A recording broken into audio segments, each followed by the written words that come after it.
We have 4 NFU members sharing their knowledge with us today. Michelle Vindham owns Plainfield Heritage Farm near Belleville, Ontario, where she raises cattle and other heritage livestock. In 2018, she began training oxen teams for farm use as well as to sell. Michelle is in her 3rd year operating a year-round internship program, training folks to work with oxen. And we believe this is the only program of its kind in Canada. Tony McQuail has been farming at Meeting Place Organic Farm, located near Lucknow, Ontario, using horses since 1976. Tony added a tractor to the mix in 1982, but horses continue to play a central role. Tony's daughter, Katrina, purchased the farm in 2016, but Tony and his horses continue to help out. Jim Grono and his partner, Rosalind Adams, have a small ox-powered sheep farm in Eastern Ontario. Jim is also the administrator of the Facebook group Oxen in Canada. Ken Lang has farmed with draft horses since 1980 at Orchard Hill Farm near St. Thomas, Ontario. With the help of his horses, Jim has grown a variety of small fruit, field crops, and vegetables. For the past 25 years, he has focused on growing vegetables and integrating horses as much as possible into that production system. I believe, Tony, you're going to go first. Please go ahead.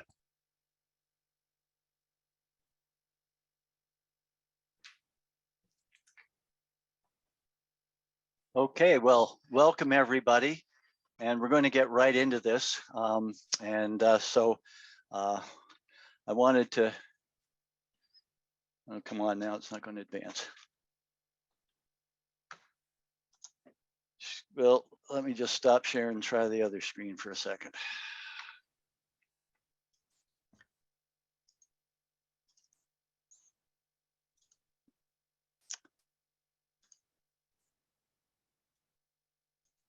Okay, there we go.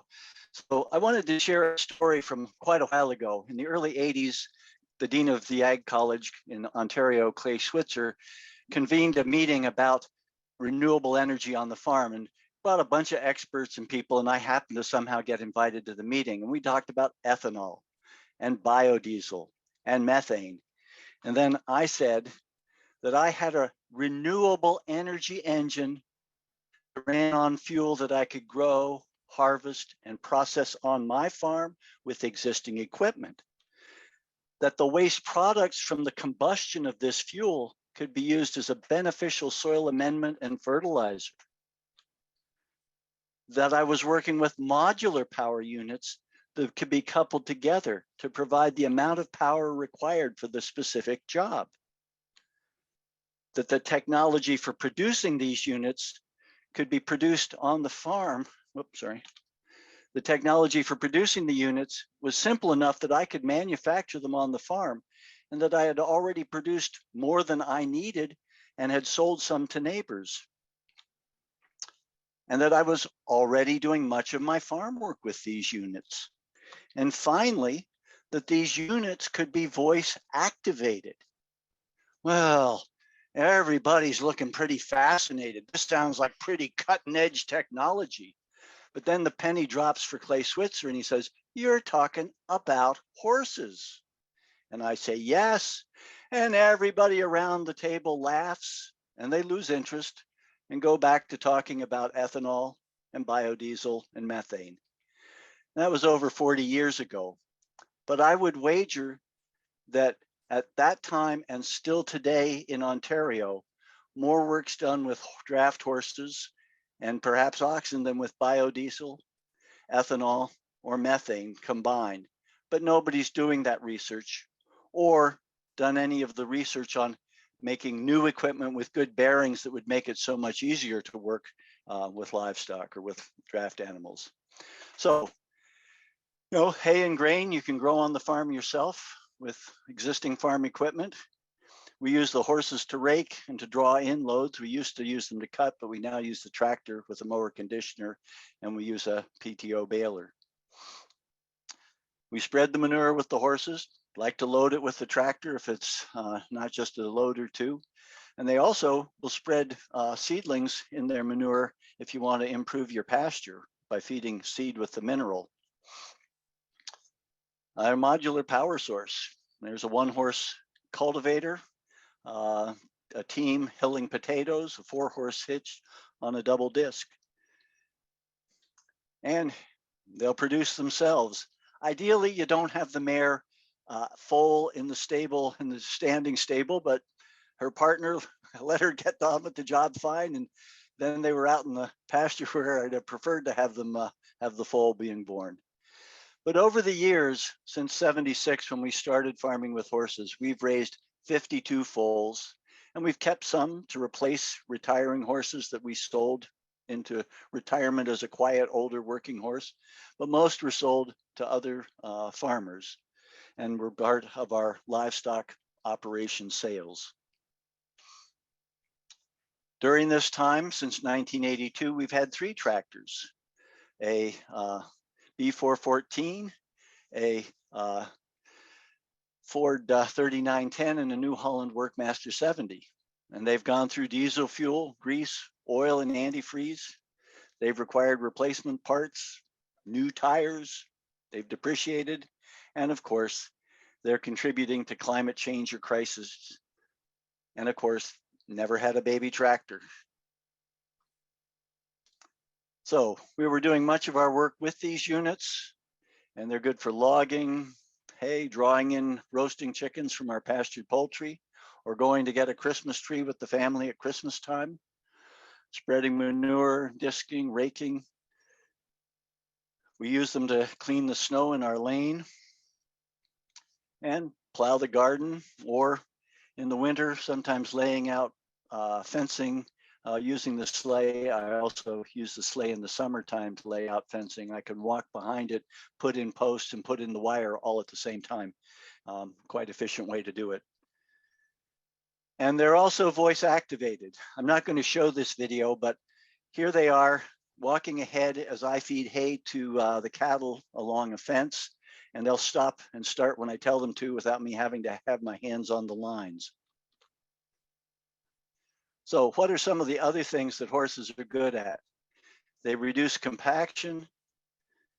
They are part of the current CO2 cycle. They encourage us to have farm practices that sequester carbon in the soil, and they're able to spread seeds and reseed pasture. You can use them to mow around and under trees. They're pretty affordable, both for the animals and for the equipment and the harness. They don't contain a silicon chip, which if you've ever tried to repair a piece of tractor, that can be a challenge. And they're mostly self-repairing. They start easily in cold weather. They have to rest, so you can rest too, is what I found working with horses. They often encourage smaller farms, so having more neighbors, and you're not working alone. You've got some company in the field. Come on. And some other advantages, they can rotate in a very small area, which makes them handy in the woodlot or the garden. They reduce your dependence on a vast, complex technological infrastructure. And I'd invite you to watch the film Deep Water Horizon. I think it's still available on Netflix, but it shows you the complexity of just one stage of the petroleum cycle, which is the capping off of an oil well in the Gulf of Mexico and the ecological disaster that happened when that went bad. But to me, the interesting thing about that was the complexity of the petroleum system. And it's a really short supply chain, both for repair parts and new equipment with your horse. As you saw, that supply chain exists on our farm. So what did we lose? Well, we lost an urban market for our hay and grain, a market for draft and buggy animals surplus to our needs, the self-replicating power source, the on-farm fertility program, the crop rotation that included perennial forages, something we could fuel from our own farm, a climate-friendlier future, and also I think we lost a fair bit of independence and control. So a couple of caveats. Today, you need to learn to be a teamster. 80 years ago, teamsters need to learn how to drive a tractor. But today, car driving skills are transferable to driving a tractor, though you have to make sure people understand the dangers of rollovers when driving out in fields or pulling things. Car driving skills are not transferable to working with draft animals, and horses and oxen are living beings, so you have to respect or read them. There are some resources where you can get more information. Small Farmers Journal has a publication and books. The Draft Animal Power Network has information and field days. Tillers International has been doing workshops and training. Rural Heritage is a magazine and videos. But I think having an experienced teamster or ox driver in your neighborhood is certainly a good place to start. And if you Google draft horse clubs or oxen, if you talk to local truckers who may know people who are working with animals, or talk to an auctioneer who sells horses, may know somebody in your area to work with. And this is just a couple of pictures from the Draft Animal Power Network. And then I wanted to finish off my slides to saying that in many ways, it feels like we live in crazy times. And certainly when I look at our failure as a global society to respond effectively to the crisis of climate change, feel that. But certainly, I think that it's worth considering if you're wanting to look at a low emission system, that maybe it isn't so crazy to think about including some draft animals in a farm operation. So with that, we'll go to Jim. So Jim, if you unmute and take it away.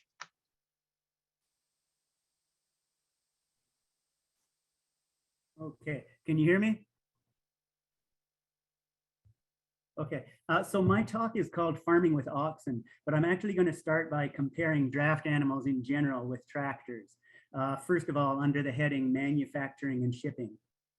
Every speck of steel, aluminum, copper, glass, and plastic used in the manufacture of any tractor, electric or otherwise, is at the end of a long line of ecologically and socially devastating processes.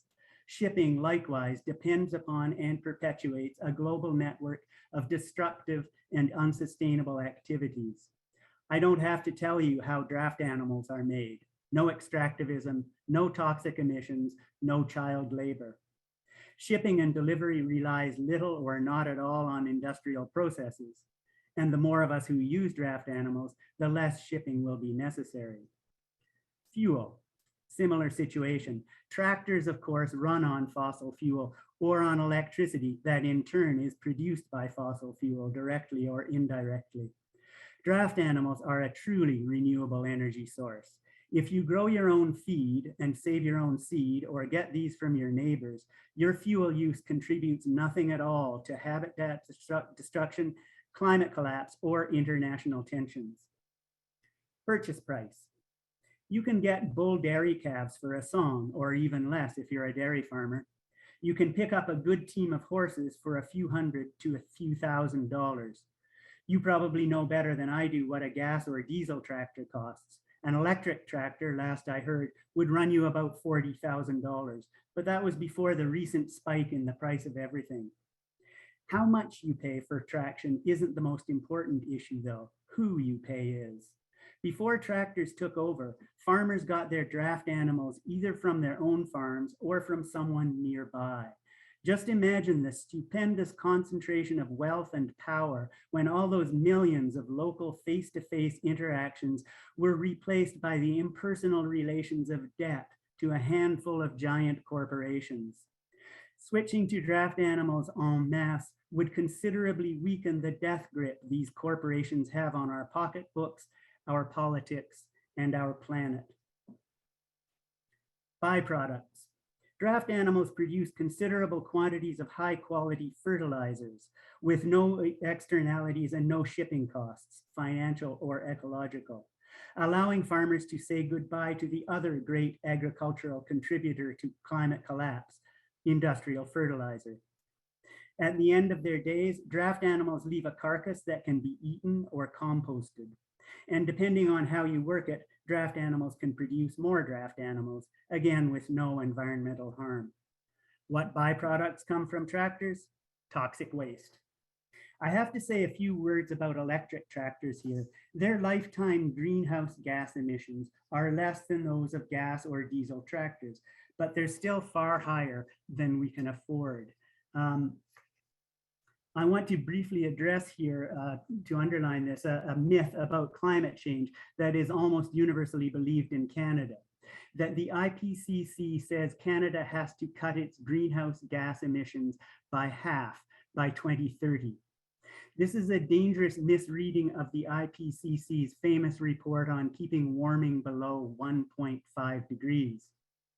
What that report actually says is that global emissions have to be cut in half by 2030. Global emissions are currently about 4 tons per person, so they need to fall to 2 tons. But Canada's per capita emissions are 22 tons. If every country in the world cuts its emissions in half, we'll be emitting 11 tons per capita, and Malawi, for example, will be stuck with 0.05 tons per person. Climate justice demands that we do our fair share, and the first step is to recognize just how very deeply we need to cut our emissions. Now I'm going to talk about horses versus oxen. For what it's worth, globally, oxen outnumber horses by about 3 to 1. And draft animals, by the way, outnumber tractors 75 to 1. But in most of North America, when people think of draft animals, they think of horses. So why wouldn't you get horses? No reason at all, except for a couple of things. As I already mentioned, oxen are cheaper to buy than horses. They're also cheaper to feed. Oxen thrive on stuff horses would just turn their noses up at. Horses are also subject to a whole raft of diseases and conditions cattle have never even heard of. More important than these considerations, though, is that cattle tend to be much calmer than horses, which is especially nice if you don't have a lot of experience with draft animals. Lynn Miller, the publisher of Small Farmers Journal, tells the story of his first team of horses. I forget what he did wrong the first time he harnessed them up, but they panicked and ran along a fence, taking out all the posts as they went. A team of cattle would likely have looked at him and chewed their cud. If there's a loud noise or the yoke falls apart or they get stung by a bee or something, an ox might jump or run a few feet, but then they'll stop and wait for you. If they weren't like that, I probably wouldn't be here telling you about this today. Don't get me wrong, horses are awesome. And when we decided we wanted to use draft animals, at first we just assumed we'd get horses. But the more we researched the two species, the more we became convinced that oxen were easier. That's why we got cattle instead. And because horns look so fantastic. If you could show slide A, please, or photo A. So just what is an ox? The guy who introduced me to the world of oxen says an ox is a bovine with an education. In other words, it can be a bull calf, a heifer, a cow, a bull, or a steer, and it can be any breed of cattle. Usually in North America, oxen are steers. Until they're castrated, you call them bull calves. Then they're working steers until they're 4 or 5 years old, i.e. they're fully grown, and then they're oxen. Training cattle. Training cattle isn't all that difficult, but I really recommend training yourself first. Tillers International in Michigan has trained tens of thousands of people to use oxen, including me. Sanborn Mills in New Hampshire teaches how to work oxen too, and both places also teach how to work with horses. But before you renew your passport, see if there's a living history museum near you that has oxen. If there is, ask them to teach you. They very likely won't be set up for it, so you might have to lobby a bit. Tell them it's great that they remind people what the past was like, but they can also help make the future better. They're probably in a position to teach you not only how to work with cattle, but also how to make yokes, shoe your animals, and so on. Don't be shy, especially if they're publicly funded. You've heard the expression dumb as an ox. It's a lot of bull. Cattle are smart. You just have to be very patient, more patient than you thought was possible. You'll put them through the same lesson 1,000 times, so many times you'll think they just can't learn it, Then suddenly they start doing whatever it is, and you realize they've been learning the whole time. It's very gratifying. Working with oxen. You can start working your calves at a very young age, like in this picture. They can pull light loads before they're 2 months old. They grow very fast at first, and they're immensely strong. The biggest problem you're likely to have is finding implements. You'd have the same problem with horses. Most of what you need, alas, is on the walls of restaurants or on people's lawns with flowers planted in it. There are a couple of companies in the northern USA that make new implements. They're very good and they're very expensive. One specific point I should mention about implements is that most oxen don't move fast enough to properly operate most mowers, although there are a couple of exceptions. Find out about this before you snap up the first sickle bar mower you come across. You can still sometimes find antique equipment in working condition or in good enough shape that you can fix it up. There are auctions in some places, and you can find stuff on the web. Some of these implements were built so sturdily, you can pull them out of the hedgerow they were parked in 50 years ago and start working with them. Try that with your electric tractor. If we could have slide C, please. There are several options for making the connection between your team and the implement. In the Maritimes, the last place in Canada with a living tradition of ox culture, head yokes are almost mandatory. If we turn to the next slide, we see elsewhere in North America, most teams use neck yokes.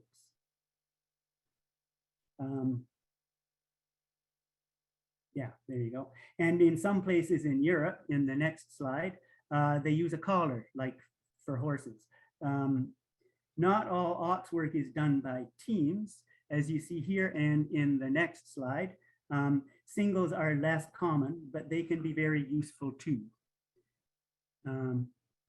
Caring for oxen. You could buy a fully trained team of oxen and have them shipped up from New England, but your fossil fuel would be probably equivalent to what you'd use in your tractor for a year. And it's probably better for all concerned if you start with calves. If you have cattle on your farm and can spare a couple for draft animals, you can start training them as soon as they've had their colostrum. When they have, take them away from their mothers right away and bottle feed them. They'll grow up thinking you're their mother. If you have to buy calves from off the farm, let the farmer tell you when it's safe to move them the distance involved. Traveling is hard on young calves. Again, feed them from a bottle. Unless you have some exotic breed like zebu or water buffalo, cattle don't need much protection from cold. They do need shelter from wind and precipitation though, so you'll need a shed for them or part of your barn. If you grow all your own feed, pasture, hay, and a bit of grain, you'll need a few acres to provide for each ox. Even if you have to buy all your feed, at least you'll be importing it from nearby, not from Saudi Arabia or the Congo or the tar sands. You don't want mature oxen on pasture a whole lot or they'll get too fat, which can lead to very serious health problems. And constant access to fresh water, of course, is crucial. You'll want to vaccinate your team for whatever it's necessary in your area to have cattle vaccinated for. If your cattle walk enough on the right kind of surface, you likely won't have to trim their feet, but otherwise you'll want to either learn how to do that yourself or once every year or two, get a professional hoof trimmer to give them a pedicure. If your team will work on slippery surfaces at all, you'll have to shoe them. This is where that living history museum might come in handy. If there isn't one nearby, you might be able to arrange to get Carmen Legge to teach you at Ross Farm Museum in Nova Scotia. Bovines enjoy being brushed, so brushing them at least once a day helps to maintain their high opinion of you. It's also a good way to find any wounds or ticks, stuff like that. And I should also say, cattle are herd animals. If you have just one bovine, it'll die of loneliness, so be sure to have at least two. Couple of final thoughts. I don't think draft animals are magic.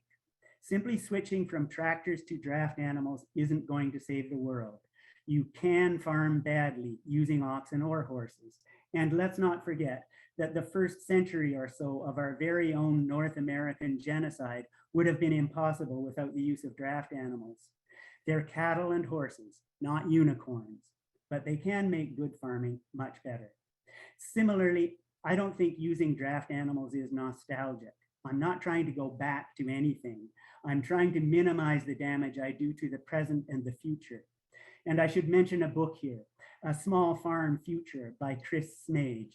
It barely mentions draft animals, but it argues convincingly that deindustrializing agriculture isn't a wish to go back in time. It's one of a number of fundamental changes we have to make if we're to give future generations a chance at a decent life.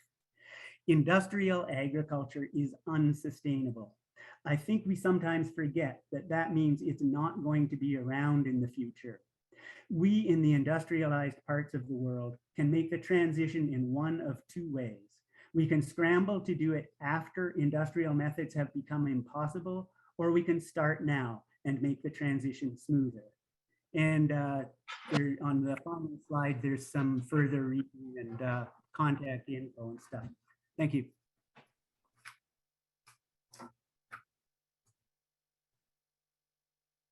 Okay, ready to go to Ken.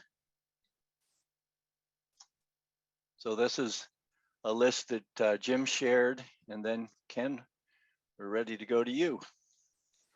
Hi, everyone. Glad to see so many people have joined us this afternoon. So the title of my talks is just horsing around and how to have fun and make money farming with horses. Next slide, Tony. I'm located near St. Thomas, Ontario, so southern part of Ontario, down near Lake Erie. It's a shot of our farm, Orchard Hill Farm. Late in the fall, you can see everything's pretty well green, and where you see the white hoop houses, that's located in our community shared agriculture garden. Next slide.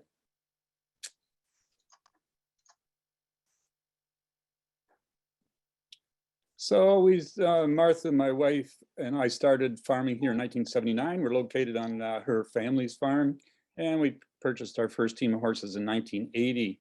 And we farmed conventionally for about 10 years, and then we focused on organic methods, and we had a pick your own operation for about 17 years, growing strawberries and raspberries and elderberries and actually peaches at one time. And we've also grown Christmas trees and organic field crops like corn, soybeans, and grain, and flirted with tree fruit, but that was pretty challenging organically. Next slide. Ken, Darren here. If I could just ask you to slow down slightly for our interpreters. Sure. A little more background. So in 1997, Martha and our daughter started a small CSA, Community Shared Agriculture. So this was a way of marketing vegetables.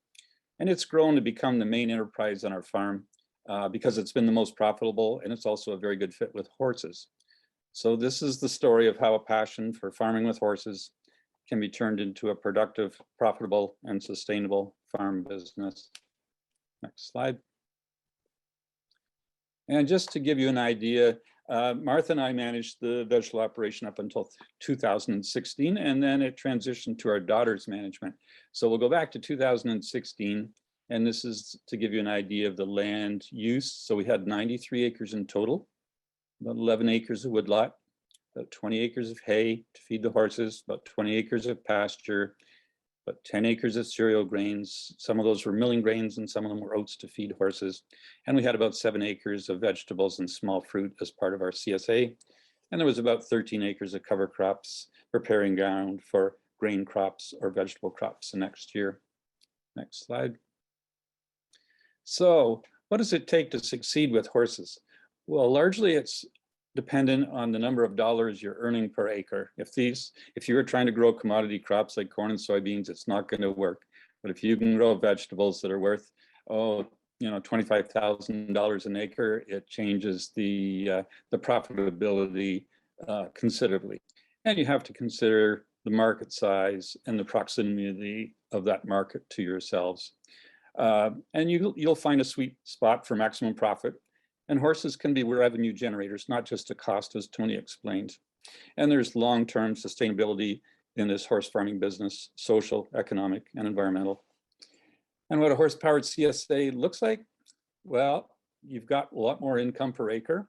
And the amazing thing is you've got a gross profit margin about 50%. So you get to keep about 50 cents of every dollar you earn. And we're lucky that there are about 400,000 people within 40 kilometers of us. And we were willing to take the time to teach apprentices, and thus we could save on labor costs as well. Next slide. So here we are, sort of a typical year. So you've got 7 horses there, 1 horse per acre of vegetables, and about 1 person per acre of vegetables as well. So we had 4 apprentices that year from different parts of the world, France, the US, New Zealand, and Ontario. Next slide. And we also like to work with Suffolk horses. It's a rare breed. And when it comes time to sell, it's a seller's market because it's largely demand and supply. And if it's a rare breed, there's not much supply. So just looking at the financial picture back in 2016, the gross farm income was a little over $200,000. The net farm income was about $90,000. And the reason it worked was because of the dollar amount per acre and the proximity of a big market and the willingness to take on apprentices. Next slide. So we have a relatively small land base to till with vegetables. We're not tilling up the whole farm, and plowing is a slow job with horses. You can only plow 1 to 2 acres per day per team of 2. And horses can eat pasture and hay and grain. Crops I can produce as rotation crops, or I can produce it on steep land that's not well suited for vegetable production. And the horses are providing the fertility to grow the vegetables. Next slide. So here's a shot of our herd of Suffolk horses out on some green pasture. So they'll spend the nights out on pasture, and in the daytime they come into the barn, get harnessed up, and work that day wherever we need them. And usually we're working about 6 days a week. So the details of the fertility cycle: takes about 1 horse to work each acre of vegetables. 1 horse produces about 5 tons of finished compost, and it takes about 5 tons per acre of compost to fertilize 1 acre of vegetables. So this is beginning to look pretty sweet. And here we are making some good thermal compost to help control the weed seeds in that compost. And it's also supplying the nutrients to grow our vegetables and our grain crops. And here we are spreading it. This is a slightly modified manure spreader for spreading low rates and getting it spread uniformly over the vegetable land. So horses are modular power units, as Tony pointed out, and they can reproduce, which we can use to replace aging horses or add to the workforce or to sell. And here we are with modular power units, and it's interesting, the lower right-hand picture, the dark horse that's nearest to you is a stallion. We expected our stallions to work as well as breed the mares and behave themselves in big hitches and work along just with the mares. Next slide. And a couple of foals we produced. The foal on the left-hand side is still with us. He's now 19 years old and still being a useful workhorse on our farm. Next slide. And equipment. We've probably moved to using more new equipment because it's easier to maintain and less problematic. So this is a Pioneer plow from the Pioneer company in Ohio, and it's had a few modifications, but it's a great tool to use. And here we are disking under some buckwheat cover crop early in the spring, and certainly those horses are an advantage in that they can get on the land a little earlier and not cause any compaction. Next slide. And here we are, 3 horses on a 15-run grain drill, which would normally be used by a tractor, but with a forecart, you can hook onto that implement with a short tongue and away you go. Next slide. And here we are. This is a modern carousel transplanter that's been modified so it can be pulled with horses. Next slide. And here we are. This is a shot of looking down through our row cultivator, which has pedals for steering the cultivator to keep it right on the row. And it's a very handy machine for cultivating vegetables, even though it's quite old. And here we are using the same machine in a field of potatoes, probably the last tilling of these potatoes because they're filling the rows right in. Next slide. And here we are, one of the few jobs we actually ride the workhorses. An apprentice is riding each of the horses, and behind is a a walk behind cultivator that they're using to cover up the cover crop seed.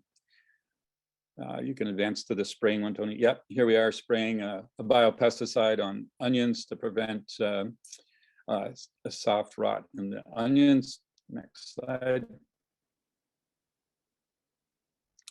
And this is the machine I constructed for undercutting. In this case, leeks, but we also use it for garlic and carrots and parsnips.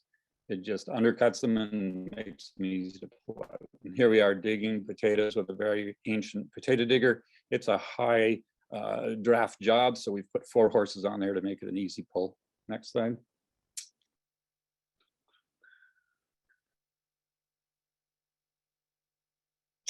And here we are using an I&J mower to cut hay. The I&J mower is actually a very modern piece of machinery. They've adapted a German double reciprocating blade mower, which makes it very immune to plugging and is a great machine to operate. Next slide. And here we are with another fairly modern piece of machinery. It's a roller crimper being used to terminate a cover crop of buckwheat so we can plant a grain crop, no-till, right into that buckwheat residue. Next slide. And here we are. This is the next day. We've rolled the buckwheat and now we are planting spelt with a no-till drill without any further tillage. Next slide. And here is that same field spelt crop that we harvested later, probably in August. Nice and clean, did an excellent job, reduced quite a bit of tillage, which is a slow job with horses. And here's a field of oats that we've planted no-till, probably planted it March 15th that year. Nice clean field as well. Next slide. And here's that no-till drill again, planting into daikon radish. Shows you how early you can get out there and get your spring cereals into the ground and they yield quite a bit better. Next slide.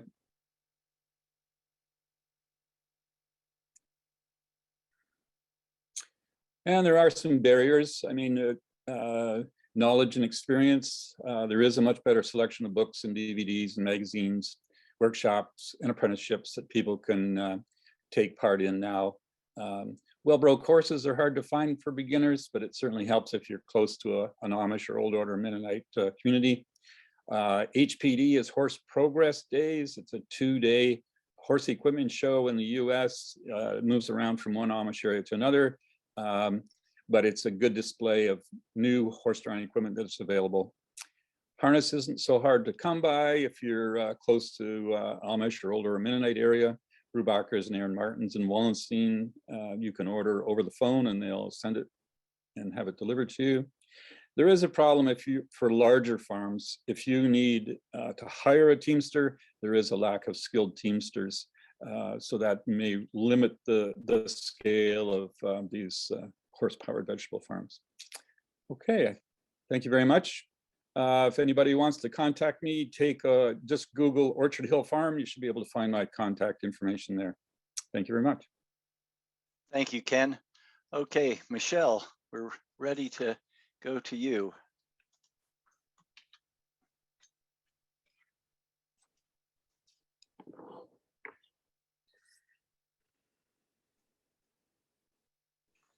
Michelle, you'll need to unmute.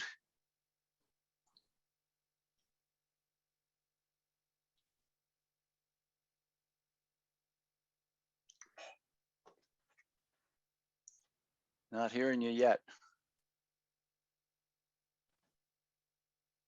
Hear me okay?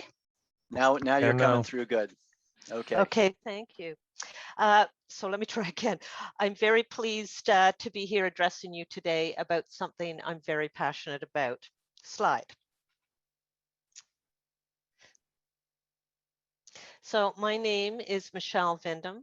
I'm an ecological farmer, self-taught oxen teamster who trains and sells oxen, and I'm speaking to you today through my experience as one who runs a mentorship program training folks to work with oxen. In the 10 minutes that I've been given, I hope to inspire you and to address any barriers you may have as you work towards learning to be a teamster and training your first oxen team. Slide. So it's not unusual for women to experience active discouragement. I know I was, and other women have indicated that they've experienced similar attitudes. Please don't be intimidated because the gentle-natured and patient ox has a lot to offer you on your land. And moreover, around the world, there are many women who work draft animals, oxen included. And I might mention that historically, oxen have played a role in BIPOC communities in Canada. What you'll find is caring, working partnership with oxen is a marvelous thing. And the more you partner with animals, the more you find ways that you can utilize them on your land. Accessible, economical, and practical. Bull calves are easy to acquire, cheap to house and feed, and need few vet bills. And because their equipment is relatively straightforward, it's easy to make. I've personally made my own bow and yoke, and you can also easily acquire them. And draft equipment in general is less mechanically complicated and simpler to repair. Now you can have an oxen team up from the field and ready to work in under 8 minutes. And that means they're very practical on a farm. You don't have to plan far ahead to use them. They're great for spontaneous jobs. But oxen are also quite tough and well able to put in a full day's work. Slide. Now, despite their reputation as dumb or stupid animals, oxen are sentient, affectionate, fully able to work in tune with their teamster, patient and very powerful, which was why they were the draft animal of choice for first settlers here in Canada breaking new ground on their farms. Importantly, their low reactivity, their steadiness, and their less speedy nature actually facilitate safer handling. And plus, they're much quieter than a tractor. I really enjoy being able to work on my farm and listen to the birds sing. Slide. Now, are you small statured or an older person? Oxen breeds can be matched to your needs. So they can vary in terms of their physical size, how fast they walk, and their willingness to work. Now, I use milking shorthorns. They're a medium-sized breed. They're very willing workers, and their shoulder height is around 5 feet, which means I'm quite able to lift a heavy wooden yoke up and onto their shoulders. Slide. Now, could you be a good teamster? There's nothing mystical about training oxen. Start, stop, turn, stepping back, stepping over, and pulling. These are technical skills that are easy to learn. You don't have to be a whisperer. And in fact, I've witnessed on my farm farm interns who have never even owned a goldfish who have learned to work with oxen teams. So life experience is something that can be overcome. What is really important is having vision, passion, and a love of animals, because otherwise the time and commitment to training yourself and the team is going to be a chore rather than a joy. Now, in working with farm interns, one of the things I find that is key is being willing to try, and tolerate failure and stay in the game. Moreover, your partnership is built on the illusion that you are omnipotent. These animals weigh over 1,500 pounds, often sporting horns. And so relationship is key. You need to be a true leader. Now, leadership is not about force or punishment.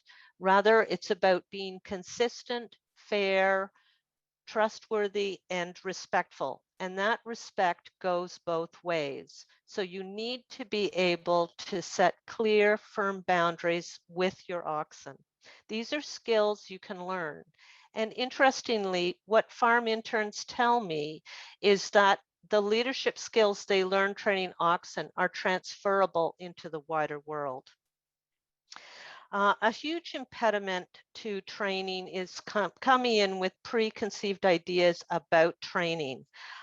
Please accept oxen nature. These are prey animals and they live in a hierarchy. Your behavior, tone, and your actions need to gently and consistently underscore that you rank above them. So you need to practice body language, tone, and tone to be confident and calm.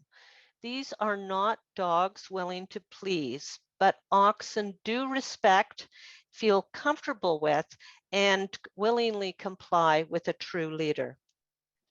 And finally, expect the unexpected. It's really important to be able to read your animals well. And that means paying attention to their eyes, their ears, their head movements, their tail, and their feet. Those give you excellent clues to what's going on with your team. And the reward of all of this, of course, by being a true leader, is that you have a true working partnership. Now, training approaches.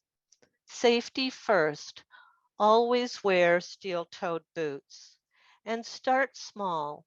It's far easier to get newborn calves, build a lovely relationship with them through bottle feeding, and get that basic training done while they're small and manageable. It's safer for them and it's easier and safer for you. Now, frequent training periods work best, and you're going to be wanting to focus on praise and reward because you want a willing and relaxed team pulling for you. Be consistent, fair, and also use voice tones. High for praise and low and calm, very important for corrections. Timing is everything. And you want to set your team up for success and use animal behaviors wherever you can to help get you what you want. And you don't want to be giving commands that you can't enforce. And you also want to be careful to never let your team get away from you because these the undesirable behaviors, it takes a lot longer to unlearn undesirable behaviors than if you never let them emerge in the first place. And I always like to end training on a positive note. You want to be using respectful body language yourself, and you never want to push an animal that's exhibiting anxiety. Remember, these are prey animals. Rather, you want to be using those moments to build courage and confidence in your team. Work in controlled spaces, and you want to address rising resistance and disrespect while they before it becomes an issue. These behaviors will emerge tentatively, and they're much easier to deal with if you recognize and deal with them right away. And finally, bomb-proof from an early age. I just was out working with my young farm intern yesterday, and he's only worked with the oxen and yoke. It was his second time when someone, a neighbor, discharged some firearms. And so um, it was a perfect example of why you want your team to be bomb-proofed. Oxen are unreactive, like compared to other draft animals, but you still need to do that work and make sure you have a steady and confident team. So please put them in different positions in the yoke. change up your routine, take them to different positions or places on your farm, expose them to all kinds of loud equipment, people, pets, other situations, so that you do have a confident and stable team working with you. Slide. Finally, trust your experience. You know, we're very, very lucky in the oxen community. There are many online communities that are where people are very willing to share their experience and knowledge with you. And they're just so approachable. So please be open to their advice, but also know that and trust your own experience, because you're there working with your team and you are the expert of that situation. And know that there's no one right way to do something. Please don't feel pressured to give up on training advice, devices too early. Respect where you and your team are at.